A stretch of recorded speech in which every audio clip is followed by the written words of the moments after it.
Everyone, आपका स्वागत है हमारे यूट्यूब चैनल पर। आज हम बात करेंगे मेरी स्ट्रेटेजी के बारे में, जिस पर चल के मैंने पीटीटी 2019 में 436 अंक अर्जित किए। सबसे पहले बात हम करते हैं पीटीटी के पेपर पैटर्न की। जैसा कि आप सभी को पता है कि पेपर 4 सेक्शंस में डिवाइडेड है, जो इस प्रकार है। सेक्शन ए में मेंटल एबिलिटी या रीजनिंग, सेक्शन बी में टीचिंग एप्टीट्यूड, सेक्शन सी में जनरल नॉलेज और सेक्शन डी में हिंदी या लैंग्वेज, जो भी आप चूज करेंगे उधर जाकर। और हर सेक्शन में 50-50 क्वेश्चन होते हैं, यानी कि पूरे पेपर में 200 क्वेश्चन होंगे और हर से क्वेश्चन के आपको 3 नंबर मिलेंगे। एक इंपॉर्टेंट बात यह है कि इधर किसी प्रकार की नेगेटिव मार्किंग नहीं होती है, तो इसका मतलब आपको हर क्वेश्चन अटेम्प्ट करना है, चाहे वो आपको आता हो या ना आता हो। अब हम बात करते हैं कि मैंने पीटीटी की तैयारी के लिए कौन सी बुक खरीदी। तो मैंने पीटीटी की तैयारी के लिए एक उपकार की प्री बीएड एंट्रेंस टेस्ट नाम की बुक आती है, वो खरीदी थी। और अगर आप हिंदी मीडियम के तो आप लक्ष्य बीएड की खरीद सकते हैं। उस बुक में से मैंने केवल जनरल नॉलेज के क्वेश्चनों को 2 से 3 बार रिवाइज किया था। ये बुक मैंने एग्जाम से लगभग 10 से 15 दिन पहले खरीदी थी और उसमें जितने भी जनरल नॉलेज के क्वेश्चंस थे उनको 2 से 3 बार रिवाइज कर लिया था। मेंटल एबिलिटी के लिए मैंने पेपर से 3-4 दिन पहले 2-3 मॉडल पेपर सॉल्व किए थे।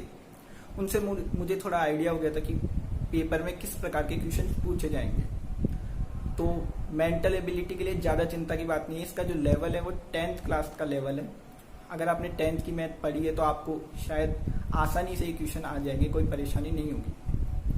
और हिंदी और इंग्लिश के लिए तो अगर आप हिंदी मीडियम के तो आपको हिंदी ग्रामर 10th तक की आती ही होगी, उसी में से क्वेश्चंस आते हैं। और मैं इंग्लिश मीडियम का था तो 10th तक की इंग्लिश ग्रामर आती है, उसी में से क्वेश्चन आते हैं। तो इस प्रकार से 2 सेक्शंस में तो हमें कोई खास मेहनत नहीं करनी पड़ेगी, बस थोड़ा सा दिमाग लगाना है, तो आप इन दोनों सेक्शंस में ज़्यादा से ज़्यादा अंक अर्जित कर सकते हैं। अब बात आती है टीचिंग एप्टीट्यूड के लिए। टीचिंग एप्टीट्यूड में कई बच्चों को बहुत परेशानी होती है, क्योंकि इसमें जो पैटर्न है वो थोड़ा अलग है। इसमें ऐसा होता है कि 4 ऑप्शन होते हैं क्वेश्चन के, और उन 4 ऑप्शनों पे आपको घटते हुए क्रम में मार्क्स मिलते हैं। यानी कि जो सबसे उपयुक्त ऑप्शन होता है उस पे अगर आप फिल करते हैं अपनी ओएमआर शीट में तो आपको 3 नंबर मिलेंगे। उससे कम उपयुक्त वाले पे 2 नंबर मिलेंगे, उससे कम उपयुक्त वाले पे 1 नंबर, और एक ऑप्शन होगा जो बिल्कुल ही गलत होगा, उस पर अगर आप करेंगे तो आपको 1 भी नंबर नहीं मिलेगा। तो इस प्रकार से हमारे चारों सेक्शंस का हो जाएगा। और अगर आपको मॉडल पेपर चाहिए तो मैंने उनके लिए लिंक दे रखी है, यहाँ से हिंदी और इंग्लिश दोनों में ही है, तो आप वहाँ से डाउनलोड कर सकते हैं। अब कुछ इंपॉर्टेंट बातें जो आपको एग्जाम सेंटर में याद रखनी है। सबसे पहली बात कि क्वेश्चन कोई भी नहीं छोड़ना, क्योंकि नेगेटिव मार्किंग है नहीं, तो हर क्वेश्चन आपको अटेम्प्ट करना है। दूसरी इंपॉर्टेंट बात है कि पेपर में आपको पेपर कंप्लीट करने के लिए केवल 3 घंटे का समय मिलता है, उसमें आपको 200 क्वेश्चन कंप्लीट करने होंगे।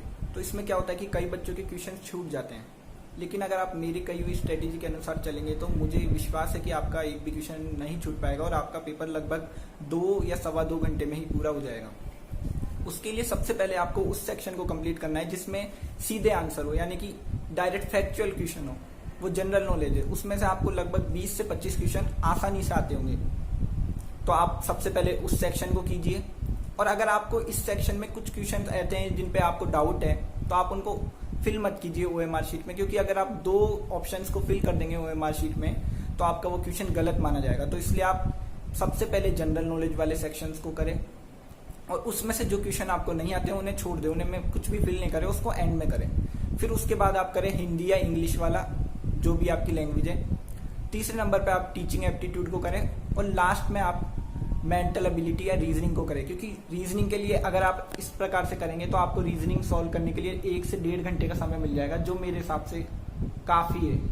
क्योंकि उसमें भी इतने, मैं जैसा पहले बता चुका हूँ कि इतने हाई लेवल के क्वेश्चन नहीं आते हैं, 10th लेवल के ही आते हैं। तो 1 से 1.5 घंटे में आप 50 क्वेश्चन आसानी से सॉल्व कर सकते हैं। और मैंने इसी स्ट्रेटेजी से सॉल्व किए थे, और मेरे रीजनिंग में मात्र 3 क्वेश्चन गलत गए थे, यानी मेरे 141 नंबर आए थे रीजनिंग में। तो सभी इंपॉर्टेंट बातें बता चुका हूँ पेपर के बारे में, जो मेरे हिसाब से इंपॉर्टेंट थी। लेकिन फिर भी अगर आपको कोई परेशानी है, कोई सवाल है, तो आप कमेंट में पूछ सकते हैं। और अगर आप अभी तक हमारे ग्रुप से नहीं जुड़े हैं, फेसबुक ग्रुप से, तो जल्दी जुड़िए। उसकी लिंक मैंने नीचे डाल रखी है, उस ग्रुप में जुड़ के भी आप हमसे क्वेश्चन पूछ सकते हैं। और अंत में आपसे इतना कहना चाहूँगा कि आप जरूर बताएं कमेंट में कि आपको हमारा वीडियो कैसा लगा। धन्यवाद।